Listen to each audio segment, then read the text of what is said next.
Szanowni Państwo, witam w kolejnym panelu. To już trzeci panel naszej dzisiejszej konferencji. Konflikt, stabilizacja, asymilacja. Ladies and gentlemen, welcome to another panel of today's conference, international conference, scientific conference on conflict, stabilization, assimilation, consequences of migration in the lives of the Lower Silesian people after 1945, the comparative approach. It's my pleasure to be moderating further sessions. We are going to hear from Jana Nowosielska-Sobol, Professor Jana Nowosielska-Sobol from the University of Wrocław, the author of numerous publications on the region, not only on this region. I give you the floor, and please be disciplined as far as time is concerned. Thank you. Madam, moderator. Yes, everybody asked me for being as quick as possible.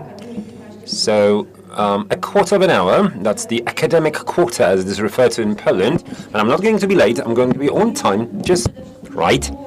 I'm going to focus on details of work on the source material, the very foundation of my research in this paper, the memories, the printed word, memories and recollections contained in a series of publications released over dozens of years, memoirs written for competitions, various sorts of competitions, plus various sorts of reminiscences scattered, or those that were published in collective pieces, as well as those that were provided in very individual form, individual articles, scientific pieces. One significant disclaimer, so to speak.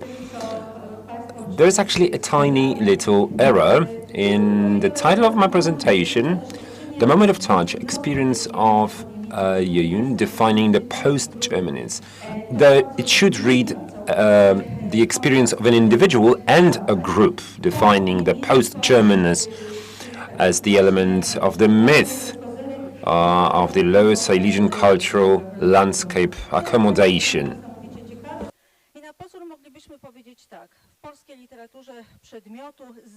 Now, in the literature on the subject, reviewed in so many different ways, there is also a lot said about that, hence the very extensive literature on the subject.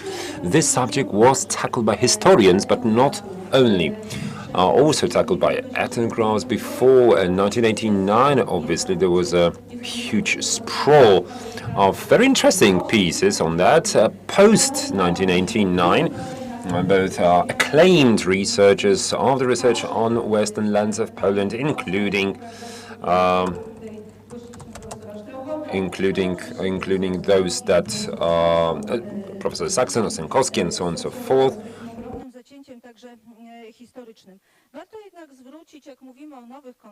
On all the researchers studying the problem of domestication of the Lower Silesian landscape, there was a problem of new nomenclature, new terminology. So one should mention researchers of Poznań in search of new narratives, the title of this, or Poznań by Małgorzata Pralczyk, the communal remembrance of the regained land and the related memories. Further memoirs are released, and I also allowed myself to study the memoirs from rural areas, because it is the village, it is the countryside, and I was studying in the 19th and 20th century in Wrocław, and thanks to Professor Miniszewski, I focused on something slightly different. I decided to move outside of the city as Professor invited me to a very interesting circle of researchers on the rural tradition of Lower Silesia. And then I focused my research on the pre-war times and the Second World War times, both mine and Professor Strauchel, the cartography of history, including politics, society, and economy, creating atlases of villages and small towns. And the grant with the research was more extensive, including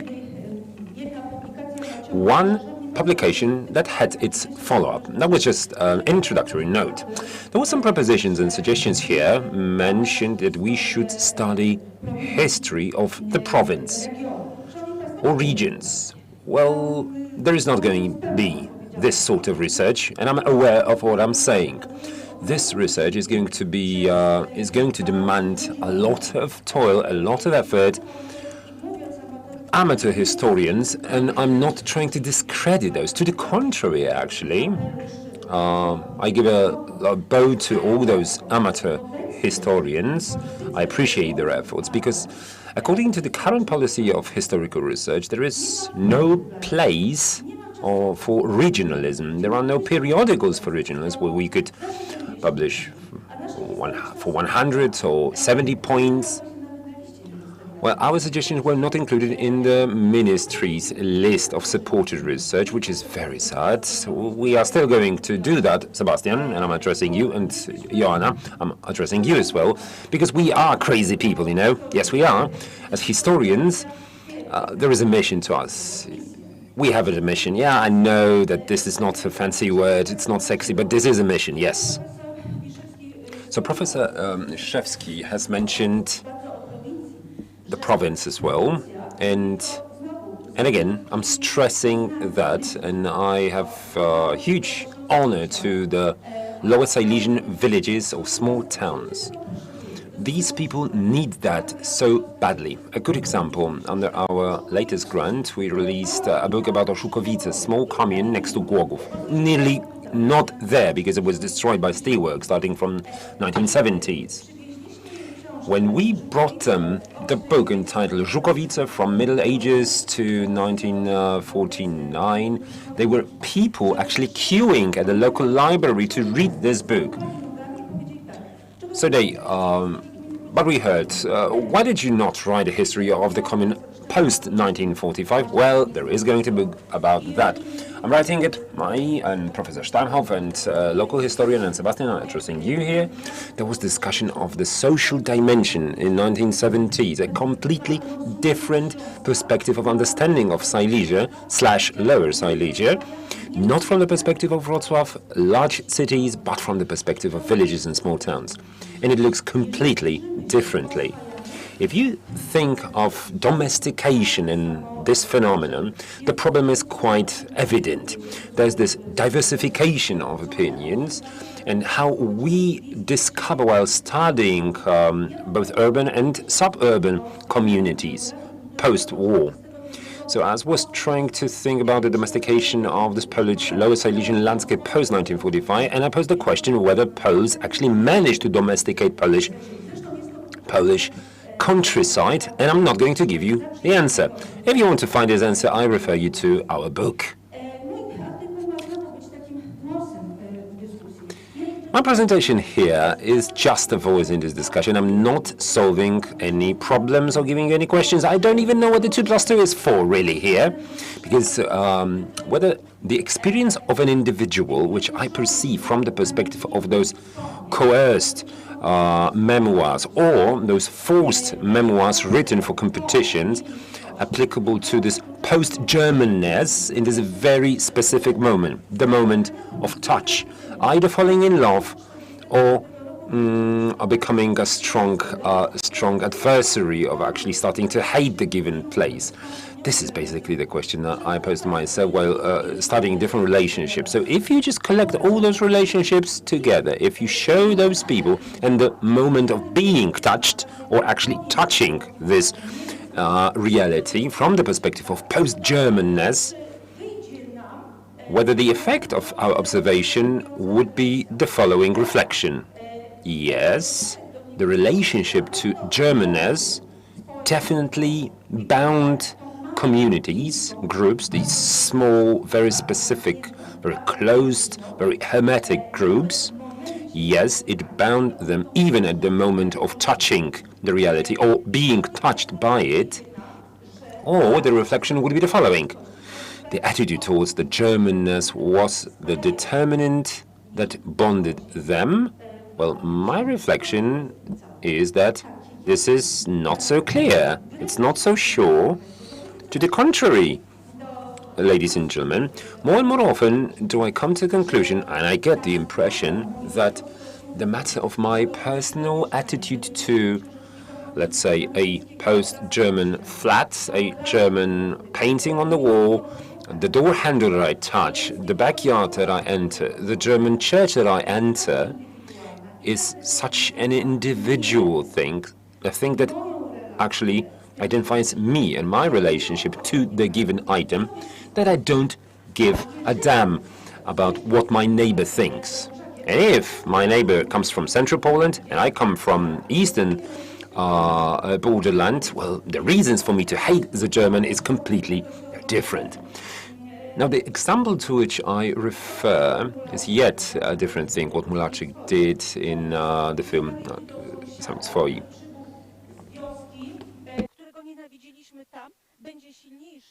So my relationship to the neighbor will be stronger than the hatred to the German, the one that will be found in a given place, in a given town. It's not a point of the hatred towards a given person, but a negative attitude to a certain landscape.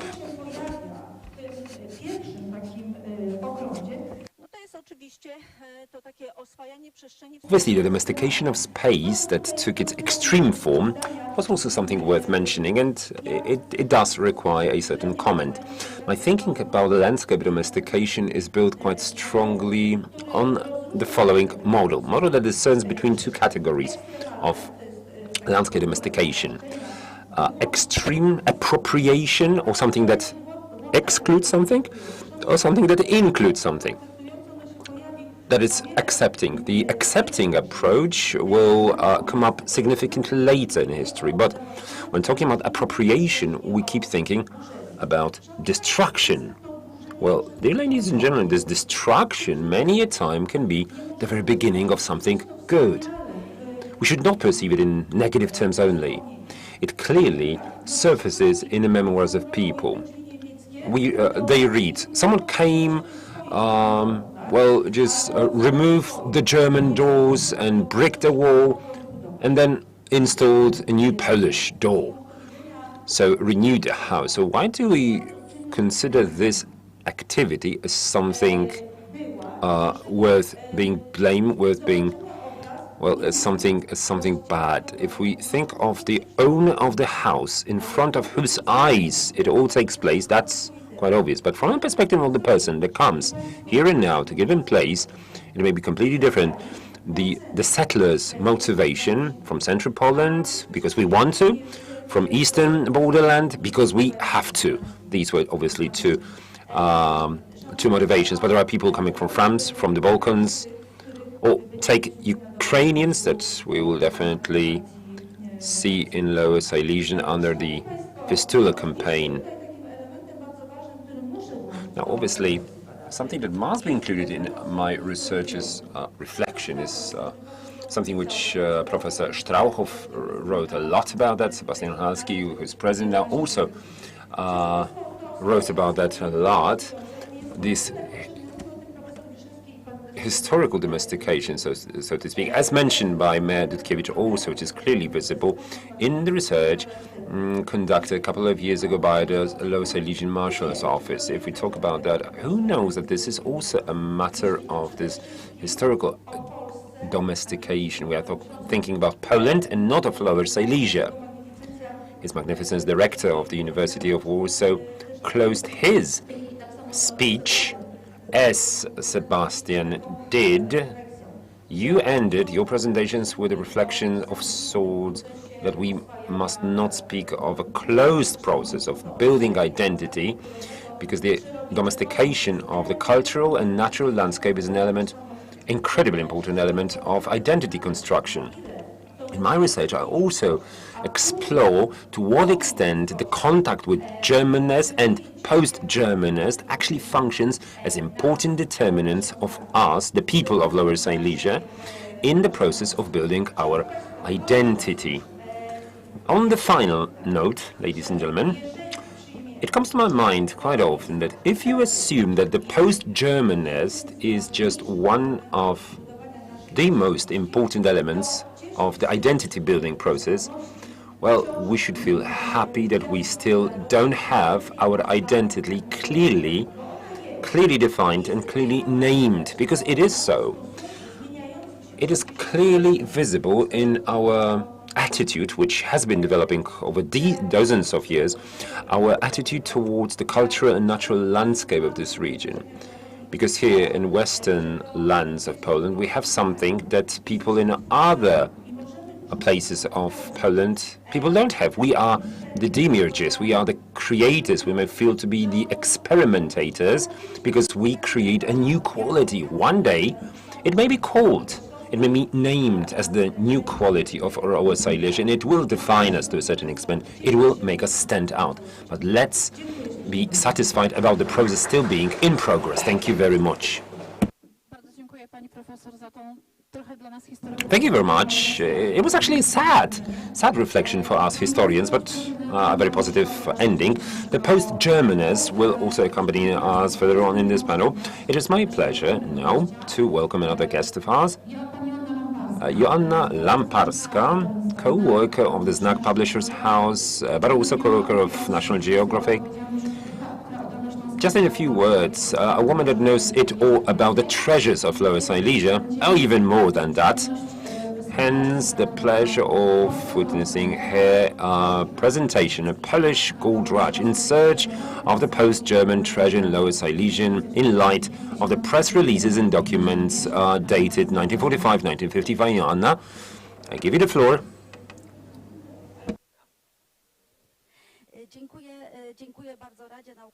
Thank you very much, the scientific committee for inviting me and accepting me to this acclaimed circle of people. I'm just an MA, though, and then still, for 30 years, I explored what we call the Lower Silesian treasure.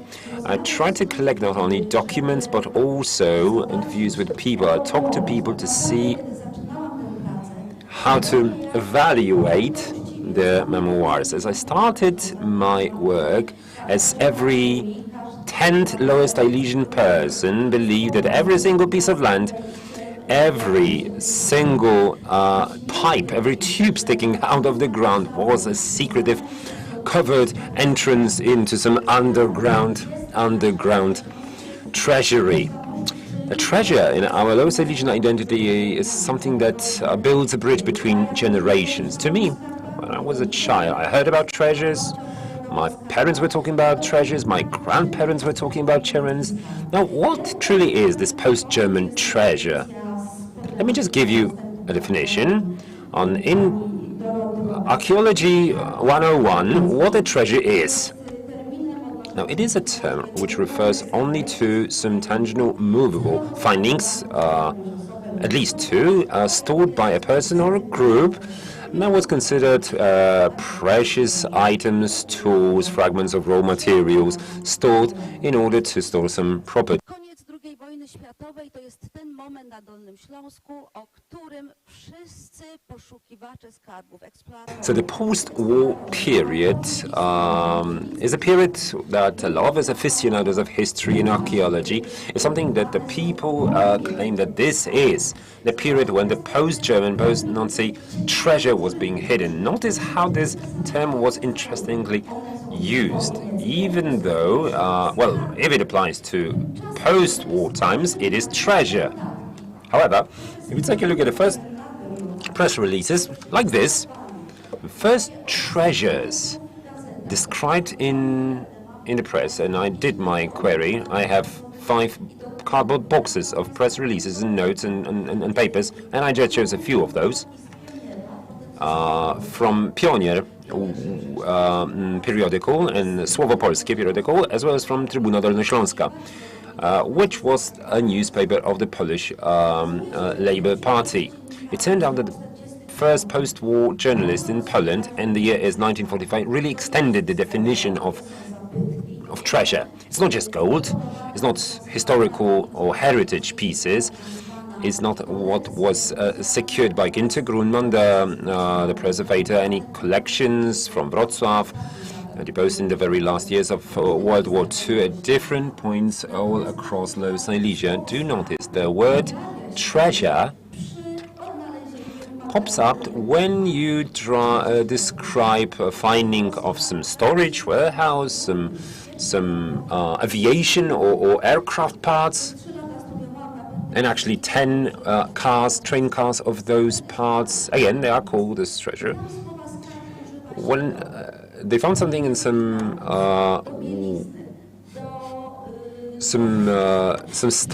items found in one of the streets.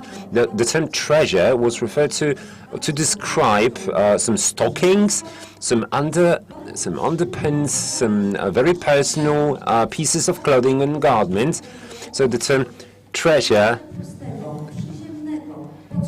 was being used to refer to something very mundane, but at that point incredibly important and considered particularly valuable. It had its, financial quality, so to speak. Notice this, a note about Świdnica from 1947. Again, sensational discovery. This is the title. Sensational discovery in the basement. Actually, some contemporary titles would, not feel ashamed of those titles. Sensational discovery, miracles, pressures, and so on and so forth. This time it was just wine and some china.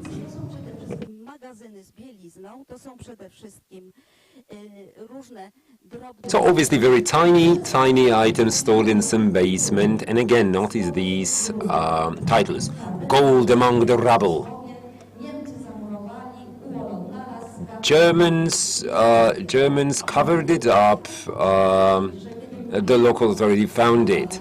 But let me just remind you that when talking about the Lower Silesian treasure, as a non-historian actually, I divide them into the goods that were stored at the end of, or secured by conservator Grundmann, and the other group was the household little treasures, as the amateur archaeologist called. The things that were hidden by the Germans once they knew that the Red Army was coming, or when they knew that they had to leave, they hid somewhere near their households. And the methods of securing the treasure were so imaginative that then they turned into myths.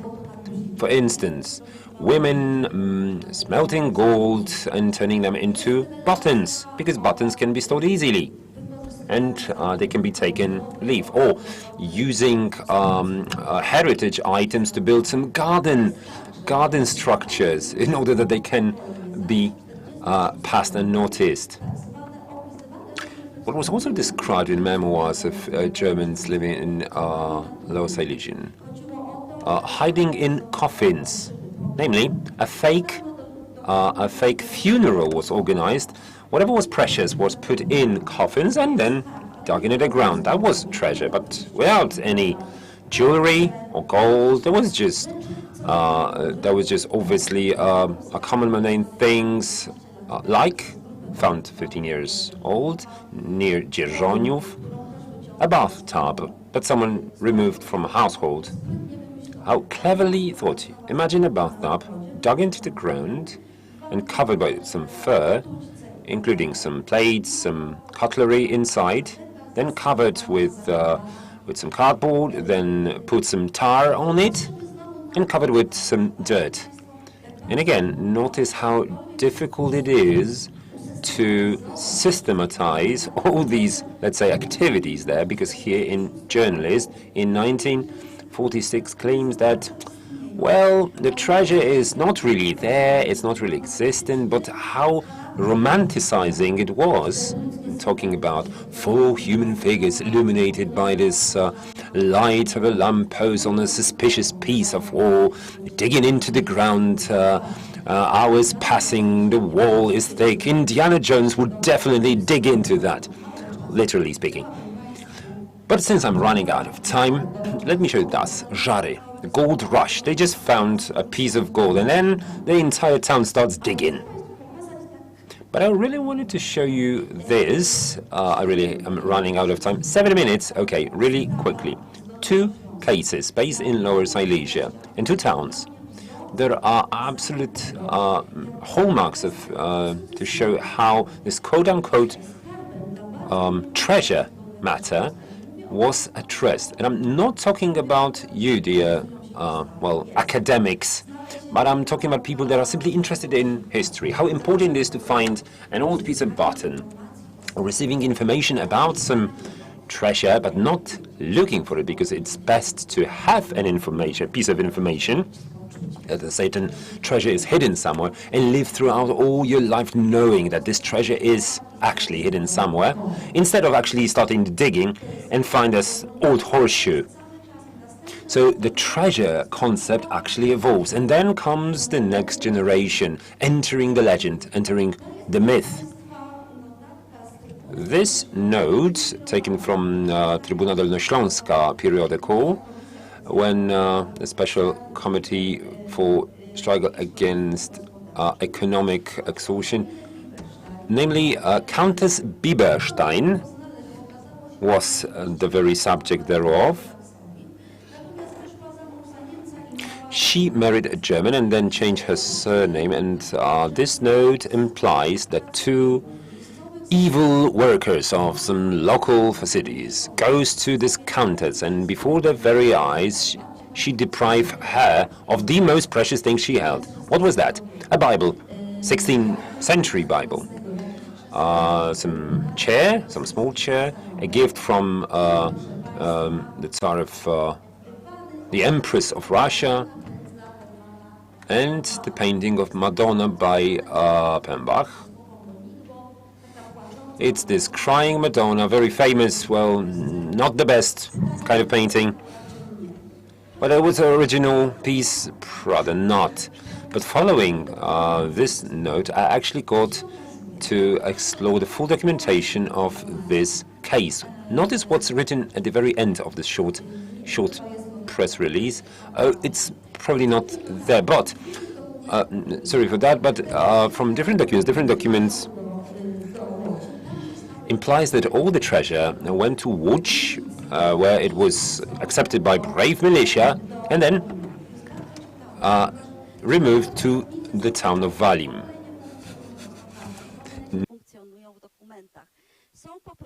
And those two people actually are not mentioned in documents. They are simply the employees, clerks of the security service. So they're not stealing from anybody, actually. And the note, the memo says, all treasures of the countess will be deposited in the Museum of Walim, where they can be watched, where they can be visited. You know what the problem is? The problem is that there never was and probably never will be a museum in Walim. Which means that the press releases, completely inspired by the aforementioned committee, lied and blurred the very image of how this, again, quote-unquote, treasure was handled. And again, a note from Warsaw. The term treasure counts, I have not one, not two, but 3 minutes, so very rapidly. Another story. To me, a role model of how the notion of a treasure actually evolved in our perception of this Lower Silesian perception, Wałbrzych. Millions worth of treasure from a tomb led the head or the head of the village to a camp. Actually, in the note, the tomb was spelled with a capital letter because it was, you know, the tomb storing the treasure. Why was it so important? At the end of World War II, next to the palace in Zagórze, Germans deposited the heritage items from some private donors with some institutions, and they left for more secure times here at the palace. Then comes the Red Army, and part of the historic items they take, but what they also took is this package or set of monuments, also a painting by Matejko. So it was first stolen by the Germans, then the Red Army comes and steals it once again. And again, the first head of the commune comes, or the head of the village comes, and what he does, by the way, he is 21 years old, having completed four years of primary school, and he finds out that there is this tomb containing a huge treasure where 6 German families hid their treasures. Obviously, the treasures, as well turned out, includes 2 furs, a couple of plates, but there is supposedly some gold in the tomb. The gold that also gains this mythical nature, because it's just a couple of rings. 2 million zlotys, that's how it is described and calculated. The most interesting thing in this story is that the security service mixes in this case, and when people from the village starts actually reporting on the head of the village, not because he takes it, but because he doesn't share the treasure, because he appropriated the entire treasure, took it and actually didn't share with the local people, and that's what they disliked. So he's reported on, and a special committee knows not what to do with that. And it's a problematic thing because everybody that reported on this head of a village gets arrested, and the committee doesn't know what happened to these people. It turned out that the head of the village and a local militiaman actually appropriated $80,000 a couple of dozen years later from the Baumgarten family. And again, it turned out that the money were distributed or shared with the local militia. So it all ended up in the following manner. As resulting from the documents, the head of a village goes to work camp for 10 years. His child is born at the very same time, and all the treasure, quote unquote, is probably distributed by someone because no one is held accountable. And I do know that I have to wrap it up, but one more thing I want to show you. This note, where you have all the elements to which we'll return in 2015, talking about the Nazi ghost train. So this is a note from 1947, which mentions the special project for gold diggers to be sent there. Some gold mentioned, not 30 kilograms, actually 300 kilograms, actually 3,000 kilograms. And do notice, ladies and gentlemen, that for so many years after the end of World War II, so many reasonable statements, so many researchers, and we still can't believe that there is no gold.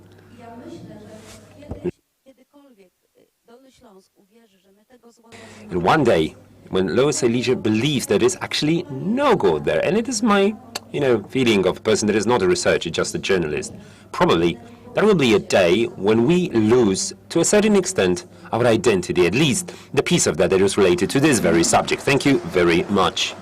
Myślę, że... Czy mogę moją karteczkę poprosić?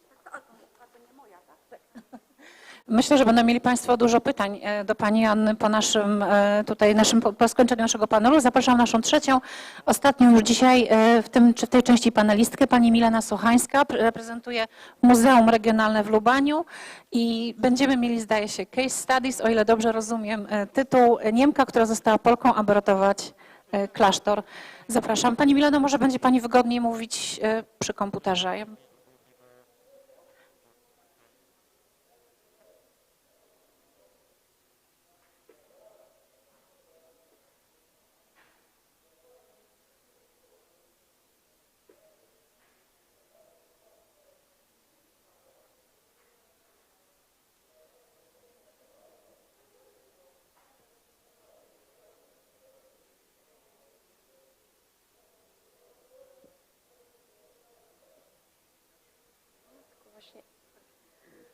Szanowni Państwo, zaraz tylko sprawdzę, czy mi się uda to przerzucać. Tak. Coś tutaj jest. Okej, dobrze. Działa? Dobrze, działa. Proszę. Szanowni Państwo, także nazywam się Milena Sochańska, jestem pracownikiem Muzeum Regionalnego w Lubaniu. Chciałabym zaprezentować temat, tak jak widać, Niemka, która została Polką, aby ratować klasztor, przez co rozumiem losy Marii Pauli Andrzejewskiej, która była przeoryszą zakonu Magdalenek w Lubaniu. I chodzi też mi właśnie o przetrwanie tego zakonu na tle roku 45, mniej więcej do 61. W 2020 roku w Muzeum w Lubaniu została wystawiona nowa wystawa z okazji 800-lecia miasta, nadania praw miejskich, jak również w zeszłym roku odbył się inny jubileusz. Otóż było to 700-lecie lubańskiego klasztoru. Także dwa duże jubileusze w jednym roku. Z powodów pandemii to troszeczkę się wszystko przedłużyło, także dopiero w tym roku te wystawy zostały zaprezentowane konkretnie już zwiedzającym.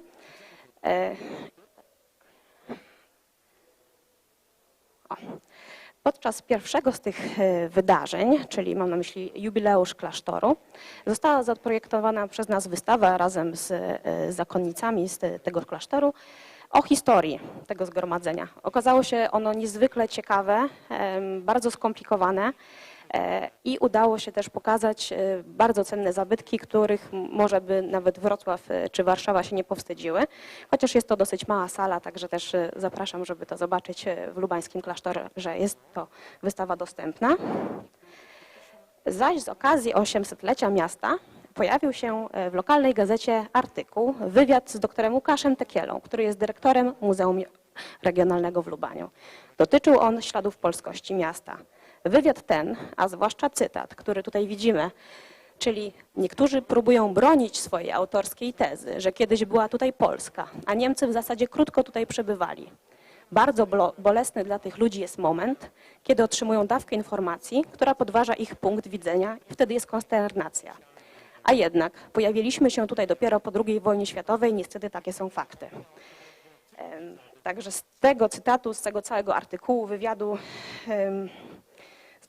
stało się to przyczyną żywej dyskusji w mediach, zwłaszcza społecznościowych, także teraz te wszystkie dyskusje głównie przenoszą się do internetu. I wynikało z niej, że obecni mieszkańcy, powiedzmy, tak zwanych ziem odzyskanych wciąż szukają tej polskości, ponieważ właśnie dyskusja dotyczyła tego, że czy ten wywiad przypadkiem nie był gdzieś tam przekupiony przez Niemców, bo tych śladów polskości jak to prawie, że nie ma w Lubaniu. Także ile już mamy lat od zakończenia II wojny światowej, a wciąż takie dyskusje. Many years? Przez długo. Także tematyka tych relacji polsko-niemieckich jest tak wciąż... So this topic of Polish-German relations still continues to be painful, and actually this discussion made it emerge, and these exhibitions made it actually emerge from the depths of history. And this particular figure, Maria Paula Anders-Andrzejewska, and she can be said to actually combine the fate of Poles and Germans in these areas, and her figure actually fits within the topic of today's conference very nicely. Just briefly about the history of the order, spanning 700 years actually, and there were quite a few strong prioresses in the history of the convent, and until until the 20th century, and until today, we had, after the whole thing, fires, Kulturkampf, war, it survived, and under Reformation, so as opposed to another convent, which is now only a ruin, the original monastery, the original convent, the Luban convent saved itself because it opened a hospital, and it didn't fall into disrepair. And until 1945, the nuns lived, you can see on the left-hand side where there's the orange circle, there's the Convent of Holy Trinity, built with the participation of the nuns, and the town was a very strongly Protestant town back then, but they managed nevertheless to build it, and the number of nuns grew at that time, reaching the maximum number of 75. And before World War II, actually they had no financial problems. They had some manor farms, and this used to bring them sufficient income. But before World War II, they started to have problems in relation to Nazism, and due to the limitation of their income, to the arrest between priests who were seen as opponents of the government, the sisters were forced to also accept patients, an increasing number of patients, an additional, couple hundred beds with 75 nuns. That was quite a burden. Tutaj widzimy skutki bitwy lubańskiej. Now we see the results of the Battle of Luban. So from February to March, very heavy fighting took place in Luban. 60% of the town was actually destroyed. And here on the left-hand side, we see the Church of Holy Trinity, a neo-Gothic church, and the entrance to the convent and how it looked just a while later. The penitential sisters, the Magdalene sisters, fled nearly at the last moment, because the day after that, as a result of a bomb raid, the convent actually burned down. Other sisters of St. Elizabeth actually suffered a different fate, more unfortunate, and that convent was seized by the Red Army, and you can just imagine the atrocities that happened there. Well, one of the nuns was actually beatified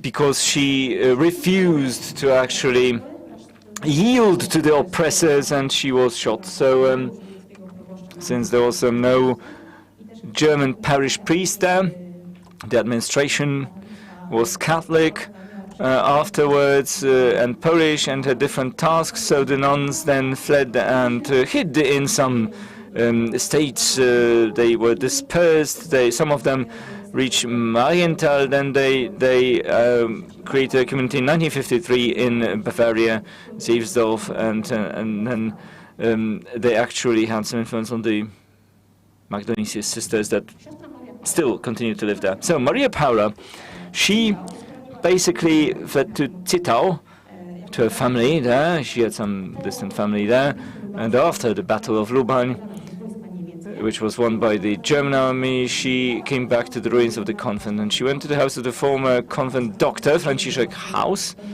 Wrocławska Street number 4. The building is still there. And this is right next door to the Church of Holy Trinity. And she managed to gather around the other sisters, but some of them failed to actually pass the verification, national verification, and they were forced to depart. And one died of typhus due to the dreadful sanitary conditions which were there, and that was virtually the situation. So those who were left were of Upper Silesian origin, so they were allowed to stay. Now, Maria Paula, she referred to her origin, and she was the only one who got Polish citizenship. Her mother, Waleska Anders, née Tyrol, came from Katowice, and well, Maria Paula changed her name to Andrzejewska, and then she learned Polish, primary school, secondary school, convent. All that was in German, so if she knew any Polish before, then she kind of forgot it probably, but there's no info on the extent to which she'd known Polish before. So, seeking to kind of keep the order going and hoping to rebuild or have the convent rebuilt and to get the other Magdalene sisters back from Zeefsdorf, because there were also other nuns there and other nuns in Poland. She started urgent correspondence, exchanging letters with the Wrocław Curia, and we have the apostolic administrator, Karol Milik of Lower Silesia, and in October 1945 he appointed the Reverend Antonino Lemparty, who was the new Holy Trinity parish priest. The building was dilapidated at that time, and he was appointed curator of the estate of the convent, and the nuns prepared cadastral maps and copies of the land register, all in Polish. And Maria Paula, she from 1949 onwards, she exchanged letters with a certain priest, judge of the Archbishop's Court in Wrocław, and earlier he had been responsible for monastic affairs in Wrocław, so he was responsible also for German German orders in Poland. So he provided her some invaluable advice as to what to do organizationally, and she sought to obtain some help because in 1948 the nuns were expropriated. And so the land was taken away from them, and some help was sent after that. In 1952, they were given some pastoral care, but also legal assistance of the Reverend Walerian Adamski. He translated the order's constitution into Polish, and that was important for the changes taking place there. And the sisters who stayed in Germany, who opened the community in Sabelsdorf, they called upon the nuns left in Luban to join them, and Maria Paula had certain problems, but only at the start with the Reverend Antoni Wamporzec, but he turned out to be a friend of the order at the end of the day. So 53, we've joined.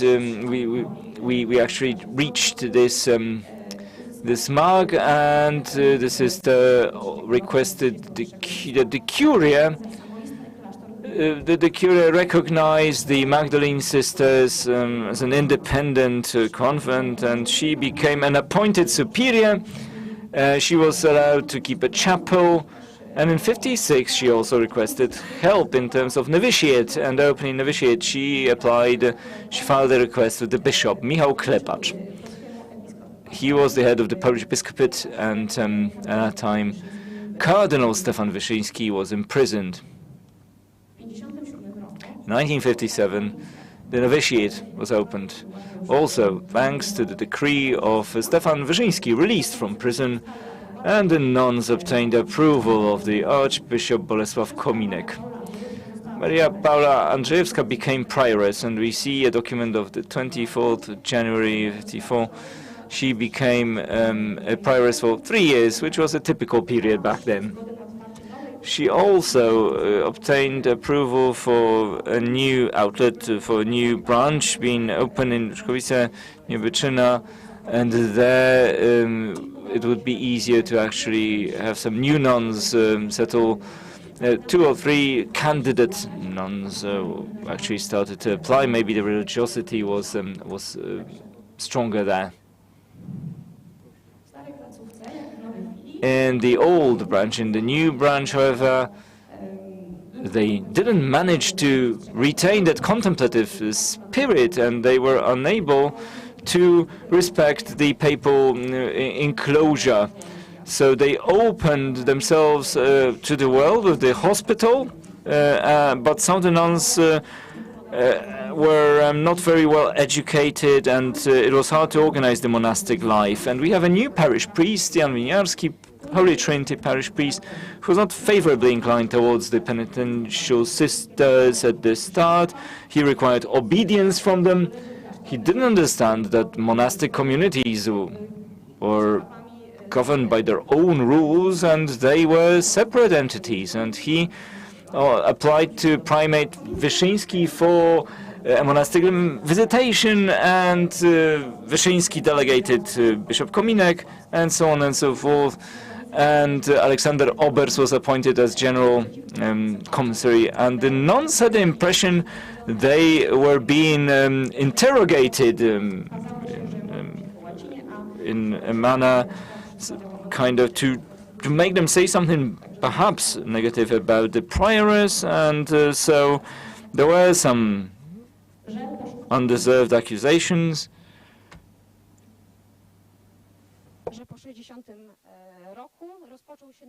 After 1960, a new period of reform started, and various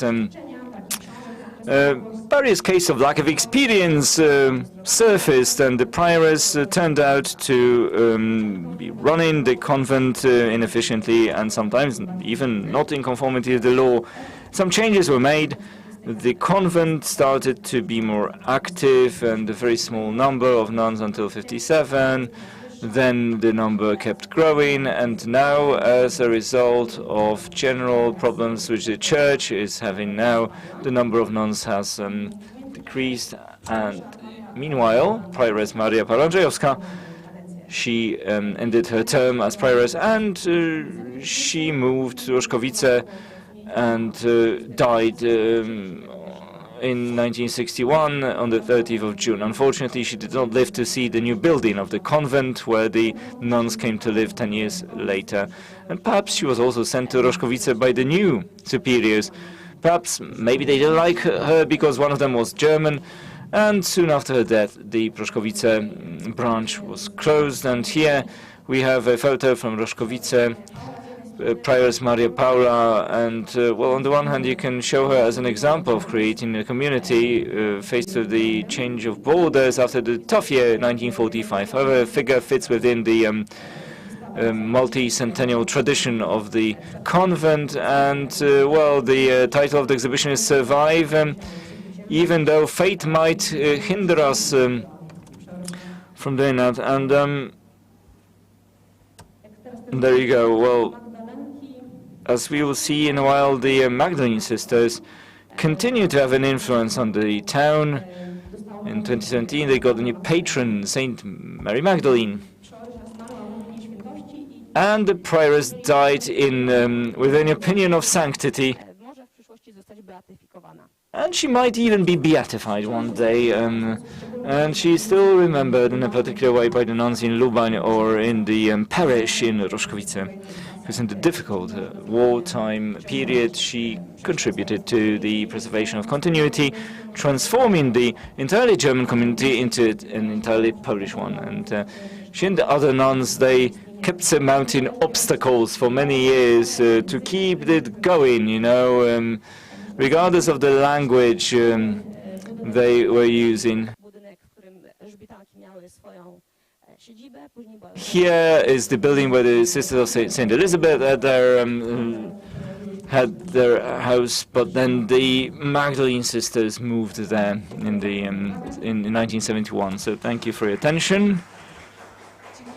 Thank you, and a very interesting story, really. And I believe that this is a more complex problem of just how Polish and, well, especially German religious communities, what fate actually befell them after World War II. And I'm opening discussion. Unfortunately, Professor Joanna Wasiewska-Sobel is absent. She had to leave, but the two other speakers are available. So is the microphone. So please ask questions if you have them. Barbara Grzybek, I see.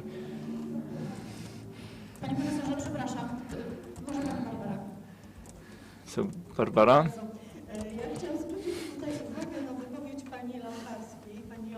So, I want to point to what Ms. Lemparska said.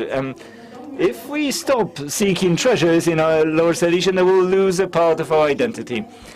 So, I believe that, you know, the post-German adits in Kamienna Góra, that's a hot topic, the gold train, the gold chamber, the post-German blueprints for the nuclear bomb. So how did it all start? Well, I made available to Mr. Tomasz Biernacki personally part of the blueprint from the archive. And so the archive, you can't just go there and rummage through the documents and find something. There was one lady, well, you came here, the next speaker, you came to our archive searching for documents about the Emilia Plater battalion. So, you know, well, someone might have just interpreted their find correctly, but it's not that someone goes there and rummages there and finds it. But anyway, it turned out that the gold train was not there, the gold chamber is not there either. There are some adits, there are some headings.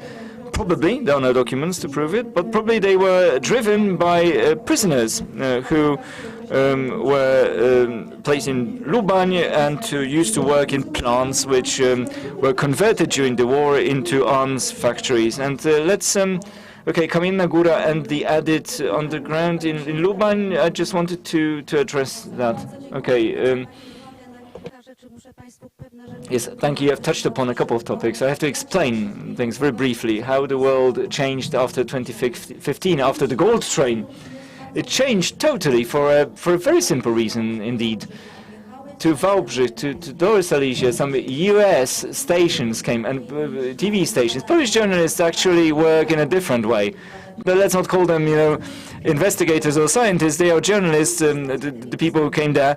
We want to be the first, but in the US they want to be exclusive, right? They want to do, you're the best. He comes to us and says, "You will pay you whatever you want, but you don't you talk to anyone else, just us."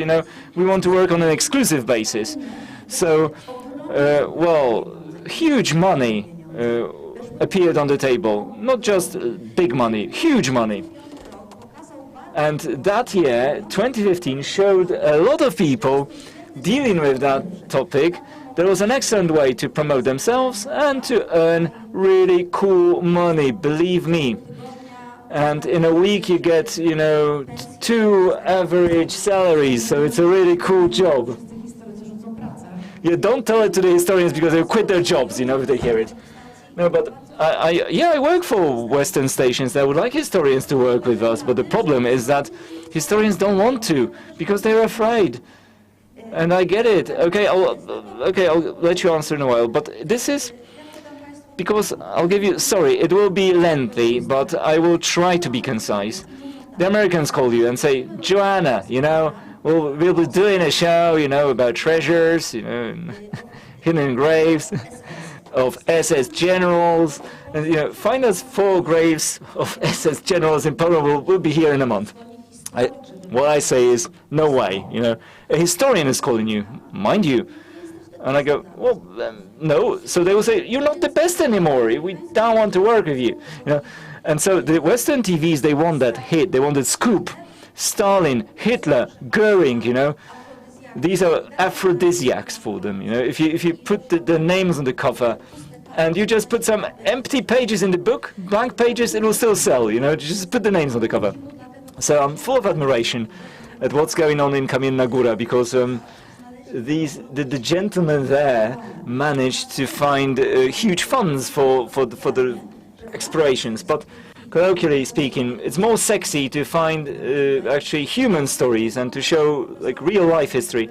And here I bow before Professor Przerwa, who's been showing some topics in a truly interesting manner, at the same time very much to the point. At the top level, it's top notch what he's doing. And that's what we're lacking, this kind of storytelling, but stories about our region, because it's much more interesting than the gold train. And I understand that you've felt kind of omitted here. I get it. No, I'm a historian, I'm an archivist, and my role is to make materials available to you. What you will make of it, it's about your intellectual capacities and all sorts of other capacities. And my role is to make the materials available. And but I can't agree to the National Archive being the depository of the keeper of documents being omitted in this matter. And about Discovery, the television station you mentioned, so one gentleman, I won't tell you the name, I don't remember it, he wanted me to come with the original blueprint and show it to them at the entrance, and I said, no, they will fire me on the next day if I do that. You're not allowed to take original documents out of the archive. They don't want us historians because we sometimes have boring stories to tell, really. I love sources. I'm an archivist, so it's not about me. It's about the institution. The archive is not a rubbish bin. It's not a heap of rubbish or an attic where you rummage to find something. You gather materials there and you look for evidence. Okay, sorry. Let's take this heated discussion outside because and another panel is upon us. So, and there's another question. We have time until 6:30, and I'm sure that the archive in Bolesławiec is doing everything they can for historians as its clients. A question for the professor. As a non-historian, I wanted to ask, do historians actually embrace this methodology that, film footage is a source for research? Because Ms. Sobel looked at Sami Swoi, that's a feature fiction film, and all. So if we talk about World War II, do we quote the Four Tankmen and the Dog, you know, the famous Polish series? No, we don't, because it's a big lie, right? It's a sort of lies in that film, and I don't know, you know, Professor Knodor Kuczyński, you know, what's their connection to the dumb bumpkin, you know, who speaks this Eastern dialect in the film we're talking about. So seriously, when you quote a film on parallel with some sources, what, something's changed in research, or I don't know. So maybe the professor is absent, Professor Sobel, so I wanted to say that during a course, during historical studies, there are also some classes on audiovisual sources. Of course, they are, you know, there is critique and criticism, and obviously they don't do it without the right reflection as people with many years of experience. And if you stay longer, I will be quoting a film, Rzeczpospolita Babska, that's another fiction film. And it will show you in some context how we're doing it, us historians, that is. And by all means, we use all possible available sources, obviously with the right critical attitude. And Joanna, and there's the gentleman here. Just one thing. I wanted to draw historians' attention to a film called Ostatni Świadek, The Last Witness, where Stanisław Mikulski starred in the main role. Already when he was famous as Captain Kloss in the famous Polish series, TV series, and we're talking about Gross Rosen probably, so, if we talk about these sites. So discovering treasures, they're all shiny and nice, as if they'd come out of a warehouse. In films, obviously, but all the prisoners in the film, all the prisoners who'd hidden this purported treasure, they are murdered. So I would say that's a founding myth related to Lower Silesian treasures, and it's related to the purported murdering of witnesses when they hide some, you know, after the treasures are found, which they had hidden. So this is very interesting material for researchers, and the screenwriter for that film was a certain Jan Kowalski, so, you know, a generic Polish name, John Smith, you know, who never wrote another screenplay after that. So, a very interesting topic. And wanted to ask a question, can I speak English? Yes, sure, you can speak English, it will be translated into Polish. I wanted to say about audio-visual sources, and really to echo what was just said there, because I think they're very important sources, but it's as you say, it's about the way that you approach these things and the questions which you ask of the source material. But I certainly think that Cztery Pancerzniki pies is very important to look at, because it shows a particular way in which the Second World War was interpreted and was remembered, and because so many people are exposed to that, then it leaves something behind. So it's important. We wouldn't, you know, look at it as a direct factual historical source, just as you wouldn't use Polska Kronika Filmowa in the same way. But if you want to understand that period, then audiovisual sources, I think, are really important. Yes, I think you have right, of course. Następne pytanie. Next question. Sorry, but we don't have more time. So if you have a question, so maybe outside, you know, during the break, I'll be happy to also forward this to you. So let us have a very brief coffee break and another panel discussion afterwards. Thank you for your participation.